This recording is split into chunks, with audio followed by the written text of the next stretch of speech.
له دوو لویو وچو ترمنځ د الوتکې لومړنۍ الوتنه له نن څخه 95 کاله پخوا د 1920 کال د مې میاشتې په 21مه په لومړي ځل د اتلانتیک سمندر له یوې خوا بلې خواته الوتکې بې دمې سفر وکړای شو. په دې ورځ کې امریکایي پیلوټ چارلز لینبرګ له نیویارک څخه تر پاریس پورې په 3 ساعت او 50 دقیقو کې ورسېد.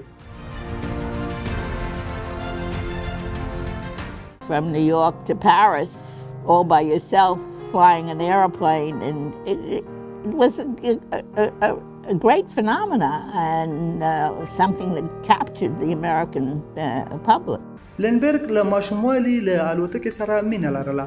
کله چې د متحدو ایالاتونو په ویسکانسن کې زده کړې کولې، په دوهم کال کې په دې پوه شو چې له الوت سره یې مینه تر نورو زیاته ده. د مناسبه وبلله چې زده کړې پرېږدي او پیلوټي زده کړي. لینبرګ د پیلوټۍ د څو کورسونو له بشپړولو وروسته د عسکرۍ خدمات ته لاړ او بیا یې په هوایي ډګر کې کار پیل کړ.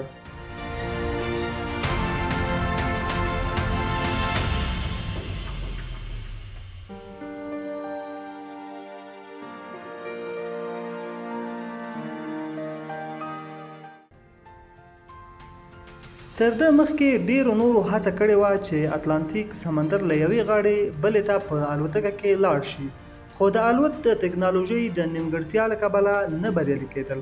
دوی ته پکار وه چې 1000 کیلومتره بې وقفې الوت وکړي. د الوتکو ټانکۍ دومره تیل نشوای ځایولی چې په یوه وار 1000 کیلومتره مزل پرې وکړي. د هغه وخت د سپکو الوتکو نه یوازې ټانکۍ کوچنۍ وې، بلکې له بار سره لوړې الوتلې نشوای.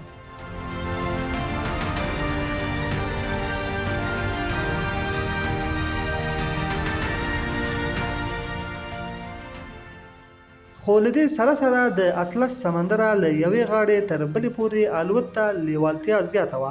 حتی یو لوی سوداګر هغه چاته چې دا کار وکړای شي $25,000 جایزه وټاکله. ډېرې هڅې وشوې خو نتیجه یې نه لرله. لینبرګ دا خطرناکه ننګونه په اسانه نشوای منلی. د پخپله د یوه الوتکې د انجن فرمایش ورکړ چې په باور یې له اتلانتیک سمندره اوښتلی شوای.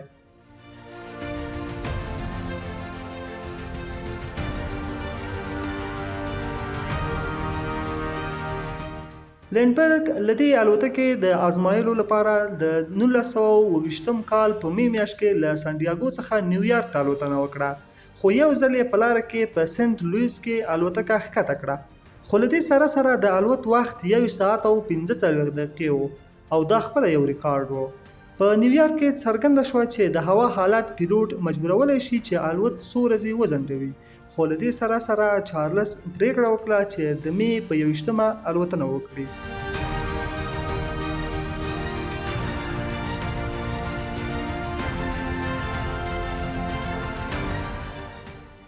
د سهار وختي هوایي ډګر ته ځان ورساوه. د سهار 2 بجې او 50 دقیقې وې چې روزولټ له هوایي ډګره یې الوت وکړ. دا خبر په رسنیو کې په پراخه پیمانه خپور شو.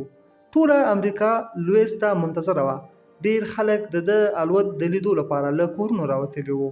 سره له دې چې هوا باراني وه او الوتکه ورو والوته او څوکه یې سرعت ډیر کړ، خو لینبرګ د الوتکې د تیلو د مصرف د سپمولو لپاره سرعت کم کړ.